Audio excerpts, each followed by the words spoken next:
Hello and welcome to a day in 15 minutes UPSC Prelims Daily Current Affairs by Neo IAS.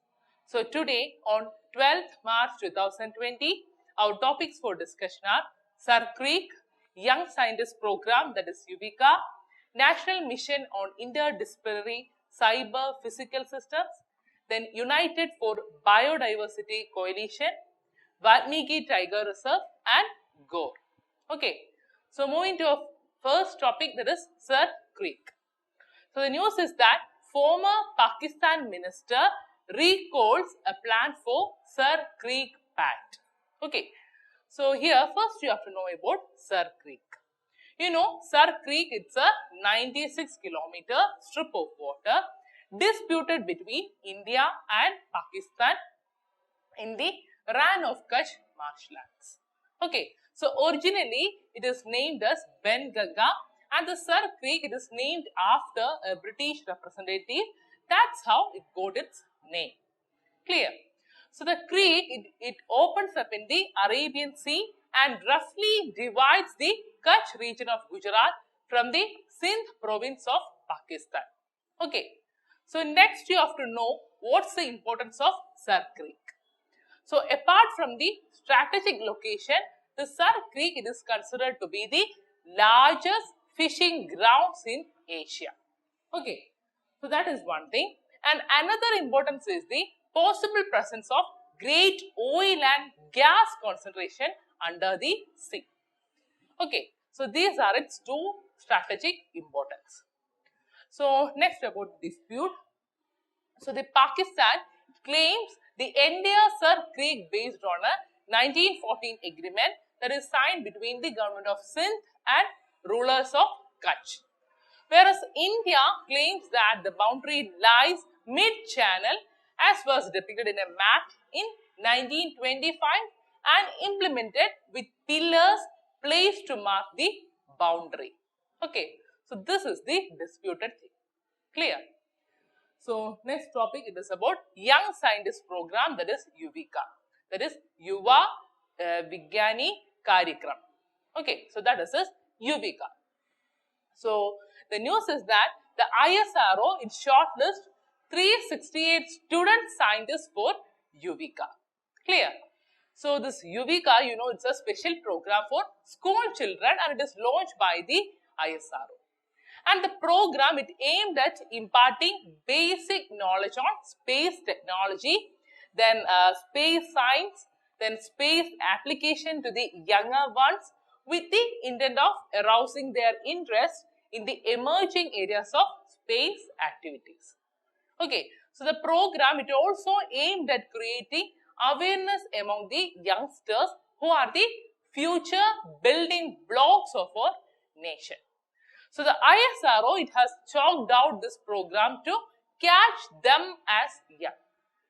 So the three students, each from each state or union territory, they will be selected to participate in this program covering the CBSE, ICSE and state syllabus.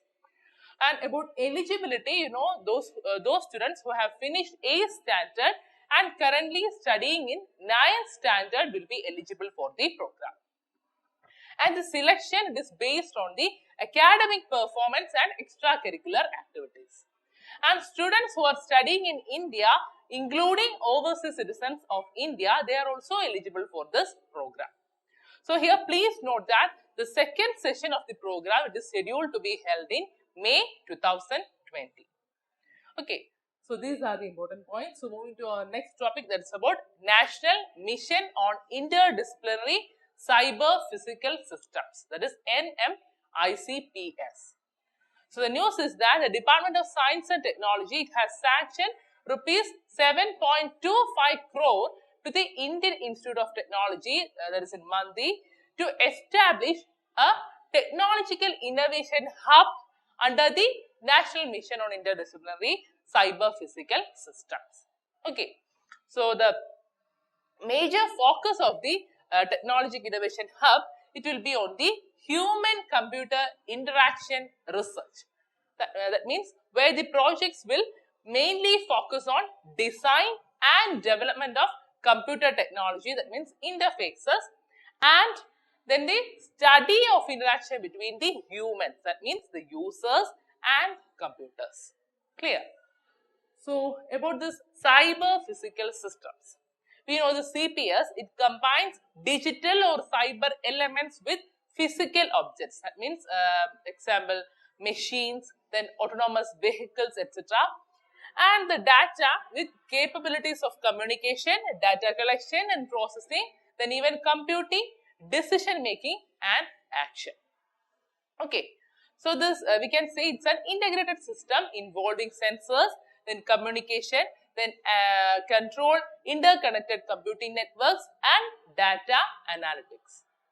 Okay, and the system, they are intelligent, autonomous and efficient, and they are expected to drive innovation in sectors as diverse as agriculture, then water, energy, transportation, health and manufacturing.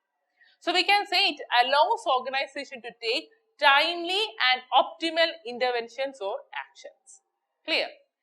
So about this National Mission on Interdisciplinary Cyber Physical System, we know it's a comprehensive mission and which would address technology development, then application development, human resource development and skill enhancement, and even entrepreneurship and startup development in cyber physical systems and associated technologies. So this mission basically it aims at establishment of 15 technological innovation hubs and 6 application innovation hubs and 4 technology translation research parks. Okay, so these hubs and TTRPs, they will connect to academies, industries and even central ministries and state government in developing solution at reputed academic and research and development and other organization across the country in a hub and spoke model. Okay, so these are the important points that you have to remember. Clear? So, and also it will be implemented by the Department of Science and Technology under Ministry of Science and Technology for the period of 5 years. And the first phase of this NMICPS, it will be implemented by the Science and Engineering Research Board, that is SCRB. And here you can see some of its specific objectives, that is knowledge generation, then HRD and skill development, innovation, entrepreneurship and startup ecosystem, then international collaboration, etc. So this technology innovation hubs, they will be the nodal centers spearheading the activities in a specific domain. Okay, clear? So coming to our next topic, that is United for Biodiversity Coalition. So the European Commission launched the United for Biodiversity Coalition on World Wildlife Day. So as I said, it was launched by the European Commission on World Wildlife Day, that is on 3rd March. And the coalition includes zoos, aquarium, botanical garden, national park and natural history and science museums from around the world. And the coalition, it urged for all institutions to join and boost public awareness about the nature crisis ahead of the crucial COP15 of the Convention on Biological Diversity in Kunming, that is in China, in October 2020. And this coalition adopted a common pledge citing the Intergovernmental Platform on Biodiversity and Ecosystem Service, that is this IPDVS, global assessment finding that 1 million species were already at risk of extinction and appeals to visitors to each of their institutions to raise their voice for nature. Okay, so that's all. Next we can see about the Intergovernmental Platform on Biodiversity and Ecosystem Service. So as you all know, it's an independent intergovernmental body established by the states to strengthen the science policy interface for biodiversity and ecosystem service. And here you have to know it was established in Panama City in 2012 by 94 governments. And all state members of the United Nations are eligible for this IPDVS membership. And it is not a United Nations body. Okay, but the United Nations Environment Program provides secretariat services to IPDVS. And it mainly focuses on assessment, then building capacity and knowledge, then policy support on biodiversity, etc. Clear? So, moving to our next topic, that is about Valmiki Tiger Reserve. So, this Tiger Reserve, it forms the easternmost limit of Himalayan terrain forest in India, and it is the only tiger reserve of Bihar. So, as I said, its location is on Bihar. Here in the map you can see. Then, this Valmiki Tiger Reserve, it borders Nepal's Chitwan National Park to its north and Uttar Pradesh to its west. Clear? So, you have to remember it is located in Bihar. So, our next topic, it is about Gourd. So, the Gourd, it is also known as Indian bison, and it is the largest extant bovine. You know that. So, here you can see its picture, and mainly it is a native to South and Southeast Asia, and the species is listed as vulnerable on the IUCN, that means International Union for Conservation of Nature's red list of threatened species since 1986. Clear? So, in the last class, I have given you two questions. So, the first one is the Mission Bhagiratha. It's a safe drinking water project that was launched for. So, you know, it's a safe drinking water project that was launched for the state of Telangana. And this Mission Bhagiratha, it aims to provide drinking water to every village and city household. So, here your answer is C, that is Telangana. Clear? So, your second question is, Bhagoria Hearth Festival, it is celebrated by which of the tribes of India? You know, this Bhagoria Hearth Festival, it is celebrated by Bhils and Bhilals tribes in the state of Madhya Pradesh. So, and it is mainly celebrated in the month of March before the festival of Holi. Clear? So, your answer is A. And today you have got two questions. So, the first one is Organization of the Petroleum Exporting Countries, that is the OPEC. Its headquarters is located in, and your options A, Vienna, B, Geneva, then C, Tehran, and D, Baghdad. And your second question is Sahyadri Megha. It's a new variety of which one of the following crop? And your options A, jute, B, sugarcane, C, maize, and D, paddy. So, please find the answer for these two questions and please comment in the comment section.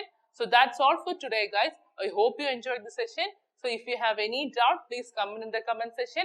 Thank you so much. Like, share and subscribe to our channel for more videos. Follow our website neoiasgap.com for the detailed content and monthly prelims digest. Also join our current affairs exclusive test series through the website.